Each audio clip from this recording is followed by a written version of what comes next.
엄마, 오늘 병원 안 갔어요? 선생님께서 민준이 안 왔다고 연락 왔는데요. 그래. 안 갔다. 더는 못하겠어. 내 무릎이 퉁퉁 부어서 계단도 제대로 못 오르내려. 아니, 무슨 말씀이세요? 민준이 치료 한 번 빼먹으면 다시 처음부터 시작해야 한다고 의사 선생님이 그러셨잖아요. 엄마가 그걸 모르세요? 내가 모를 리가 있겠니? 네가 한 번이라도 같이 가봤으면 얼마나 힘든지 알 텐데. 그럼 네가 직접 데리고 가. 애 엄마가 따로 있는 것도 아니고. 나는 더 이상 못해. 엄마가 그렇게 나오실 줄 몰랐네요. 아빠 돌아가시고 혼자 계시니까 심심하실 거라고 생각했는데 손주 봐주는 게 그렇게 힘드세요? 다른 할머니들은 다 손주 보겠다고 난리인데 엄마만 이러시네. 영희야, 입 다물어. 내가 감히 나한테 그런 말을. 내가 몇 달 동안 새벽부터 밤까지 민준이 병원 데리고 다니고 밥 차려주고 약 먹이고 내 허리가 나가도 무릎이 아파도 꾹 참으면서 했는데 네 아들이 아프다는 건 안타깝지만 그건 내 책임이야. 내가 아직도 50대도 아니고 69살이야. 더 이상 이 상황을 감당할 체력이 없다고. 엄마, 이렇게까지 하실 줄 몰랐어요. 민준이 치료받아야 하는데 엄만 정말 냉정하시네요. 그때 사위에게서 문자가 왔습니다. 장모님, 아이가 아픈 게 죄입니까? 자식이 힘들 때 부모가 좀 도와줄 수도 있지요. 솔직히 장모님도 혼자 계시면서 뭐 하세요? 민준이 돌봐주는 게 그렇게 힘든가요? 이게 사람이 할 소리인가요? 내가 놀러 다니느라 손주를 안 보는 것도 아니고 내 몸이 아파서 그렇다는데. 전화기를 들고 사위에게 바로 전화를 걸었습니다. 듣고 있어? 나 지금 당장 너희 집 다 문 앞에 내놓을 거야. 나는 너희들 공짜 간병인이 아니야. 내 집에서 당장 나가. 내가 평생 고생해서 모은 돈으로 산 이 집에서 내 딸이라고, 내 손주라고 해서 이렇게 이용당할 이유가 없어. 다른 할머니들 얘기 말고. 그 할머니들도 하루 이틀이지. 넌 날 영원히 공짜로 부려먹을 생각이었지? 당장 나가. 안녕하세요. 천안에 사는 69세 최미자입니다. 본격적인 이야기 시작 전에 구독과 좋아요 눌러주시면 저에게 큰 힘이 됩니다. 그럼 시작하겠습니다. 제 인생은 여느 어머니들처럼 평범했어요. 남편이랑 결혼해서 딸 하나 키우며 살았죠. 우리 영희는 어릴 때부터 똑똑하고 야무졌어요. 얼마나 공부를 잘했는지 동네에서 소문이 날 정도였죠. 제가 밤새 일해서 학원비 대느라 힘들었지만 그 아이가 서울대 들어갔을 때는 정말 눈물이 날 정도로 기뻤어요. 나중에는 대기업 들어가서 잘 나가는 신랑감도 만나 시집갔죠. 그 결혼식 날, 제 딸 하얀 웨딩드레스 입고 걸어 나오는 모습을 보며 내가 고생한 보람이 있구나 싶었답니다. 인생이 순탄하게 흘러가는 줄 알았는데 5년 전에 남편이 갑작스러운 심장마비로 세상을 떠났어요. 아침에 여보, 나 회사 다녀올게 하고 나간 사람이 그대로 안 돌아온 거예요. 40년을 함께 살았는데 밥상 차려놓고 기다리다 경찰서에서 전화가 왔을 때 그 심정 겪어보신 분들은 아실 거예요. 처음에는 정말 숨도 못 쉴 것 같았어요. 밤마다 남편 얼굴 떠올리며 혼자 울었죠. 베개가 눈물로 다 젖었던 날들이 몇 년인지 모릅니다. 그래도 시간이 약이라고. 2년쯤 지나니까 조금씩 마음의 평화를 찾아갔어요. 다행히 남편이 공무원이었던 덕에 연금이 나오니까 생활은 크게 걱정 없었죠. 33평 아파트도 남편이 살아생전에 대출 다 갚아놔서 편하게 살 수 있었고요. 아침에 일어나면 복지관 가서 요가도 하고 점심때는 같은 동네 사는 박씨 할매랑 장 보러 다니고 저녁엔 도서관에서 책 읽으며 여유롭게 보냈어요.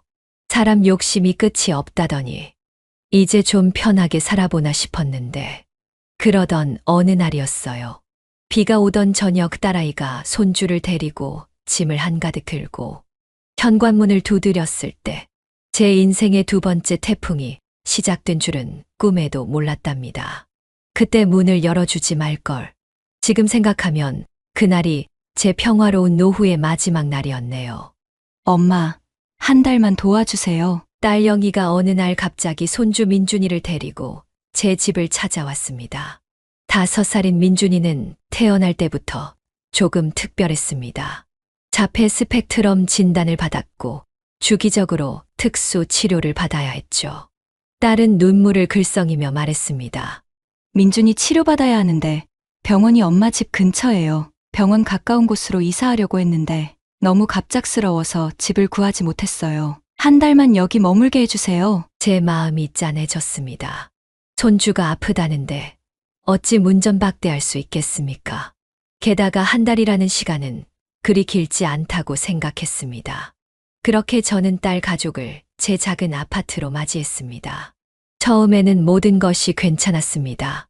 딸은 매일 민준이를 데리고 병원에 갔고, 저는 집에서 저녁 식사를 준비하며 기다렸죠. 사위도 퇴근 후 와서 함께 식사를 하고 아이와 놀아주었습니다. 그렇게 일주일이 지났을 때 딸이 제게 부탁했습니다.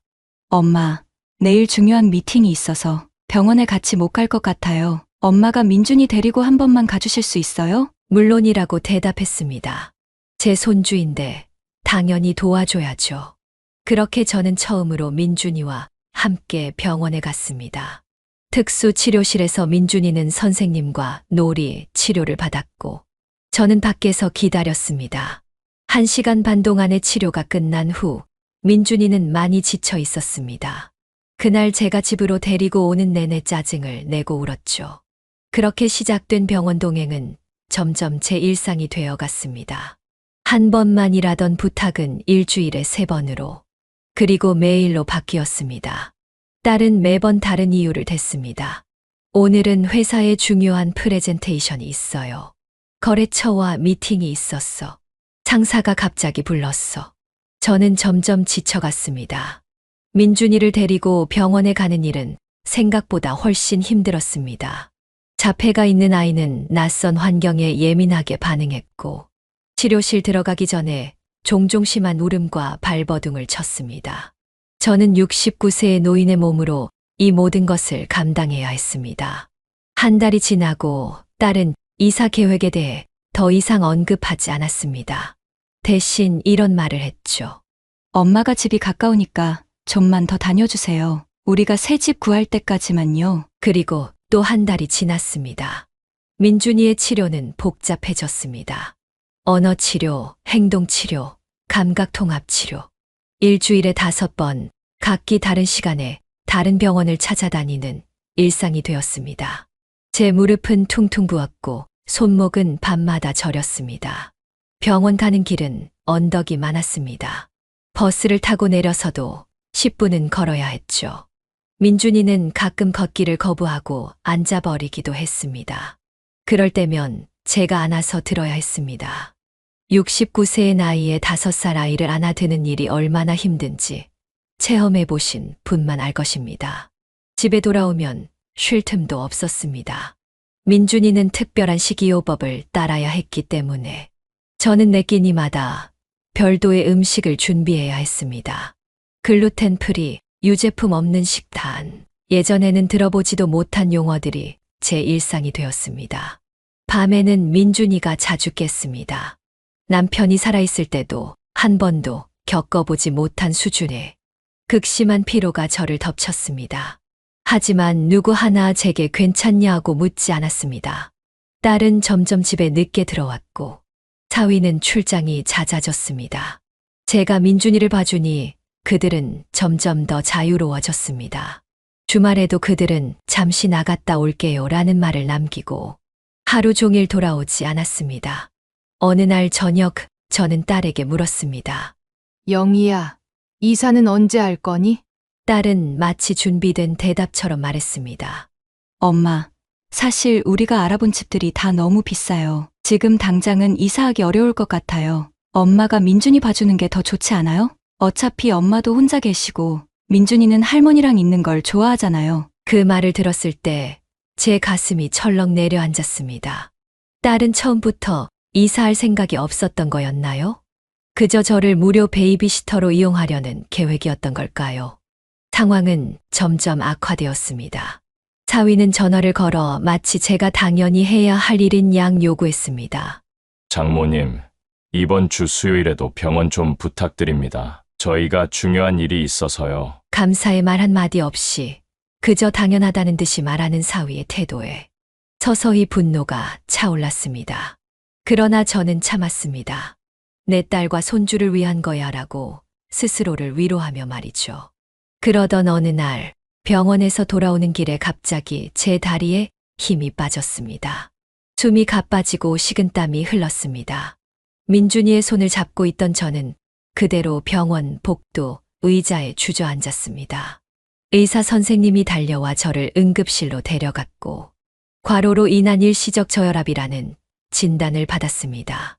병원 침대에 누워있는 동안 문득 이런 생각이 들었습니다. 내가 왜 이러고 있어야 하지? 얘들한텐 내가 그냥 공짜 간병인인가? 딸에게 전화를 걸어 상황을 설명했습니다. 그리고 병원으로 와달라고 부탁했죠. 딸은 2시간이 지나서야 병원에 도착했습니다. 제 상태보다 민준이를 먼저 확인하는 딸의 모습을 보며 그제야 정신이 들었습니다. 나는 이들에게 단지 편리한 도구였던 거구나. 이 생각은 마치 번개처럼 제 머릿속을 스쳐 지나갔습니다. 다음 날 아침 저는 결심했습니다. 더 이상은 안 되겠다고요. 딸과 사위가 출근한 후 저는 민준이를 데리고 병원에 가지 않았습니다. 대신 집에서 민준이와 함께 그림을 그리며 시간을 보냈죠. 저녁에 딸이 돌아와 물었습니다. 엄마, 오늘 병원 안 갔어요? 응. 안 갔어. 더는 못하겠다. 딸의 얼굴이 굳어졌습니다. 무슨 말씀이세요? 민준이 치료 빼먹으면 안 되는데. 그럼 네가 직접 데리고 가. 나는 더 이상 못해. 딸은 점점 목소리를 높였습니다. 엄마가 그렇게 나오실 줄 몰랐어요. 아빠가 돌아가시고 혼자 계시니까 심심하실 거라고 생각했는데 민준이 봐주는 게 그렇게 힘든가요? 저는 차분하게 대답했습니다.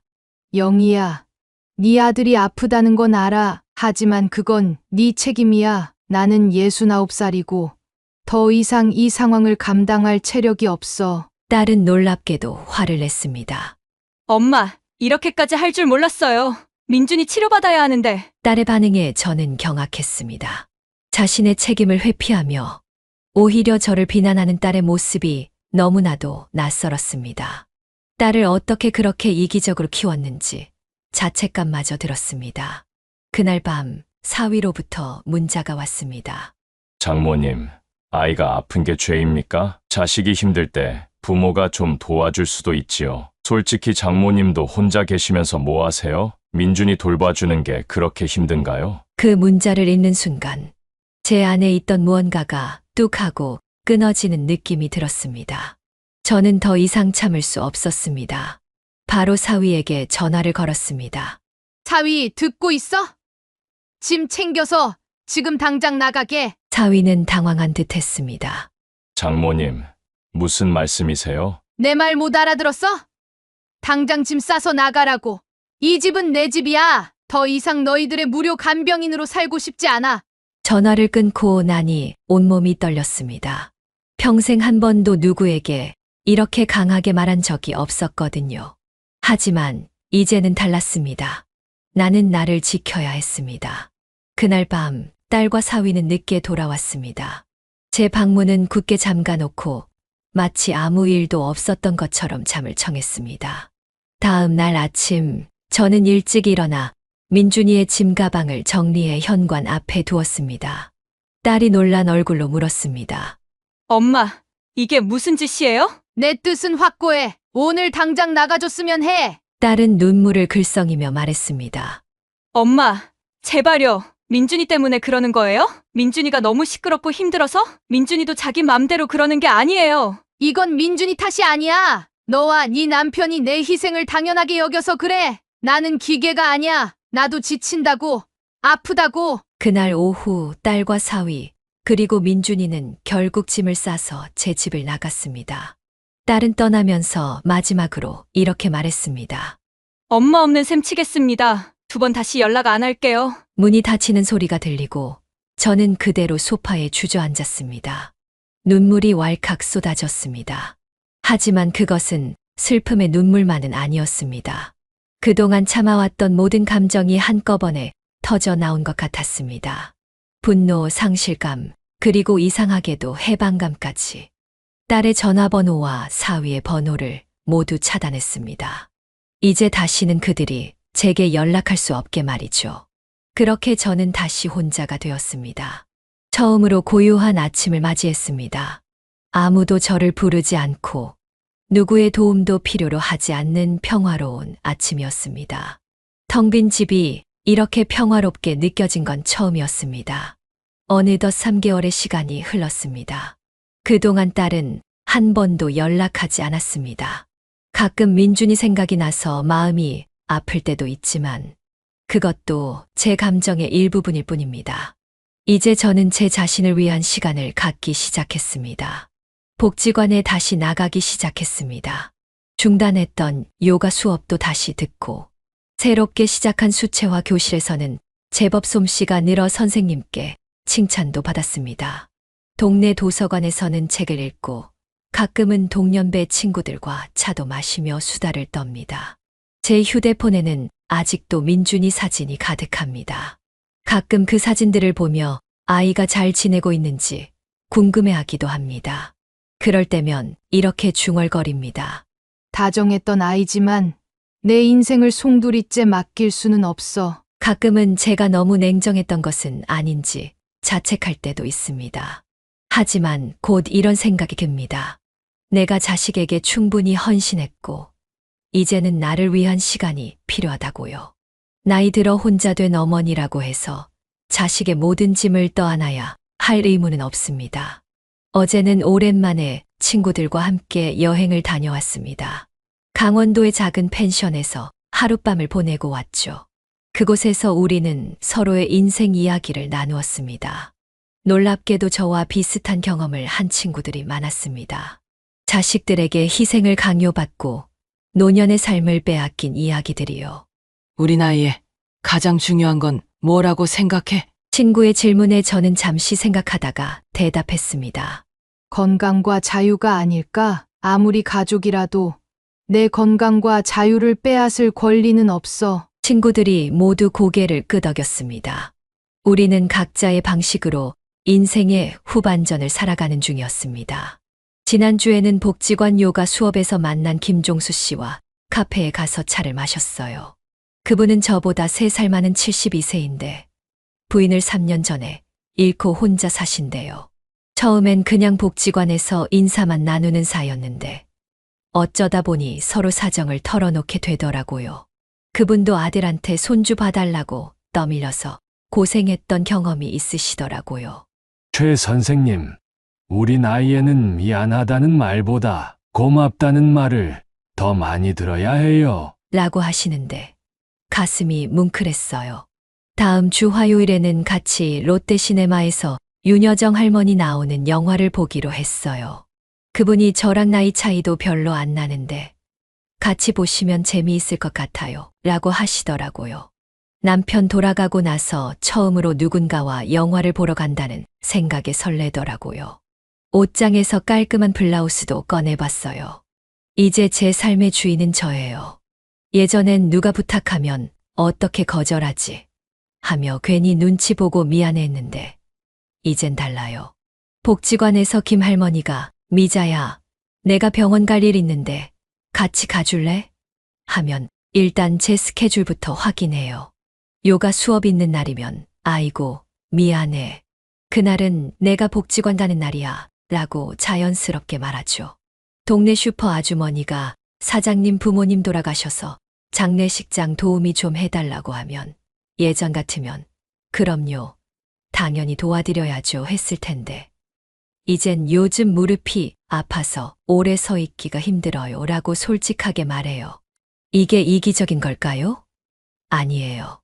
69살까지 남 눈치 보며 산 게 충분해요. 이제는 내 몸, 내 마음 챙기며 사는 게 당연한 거죠.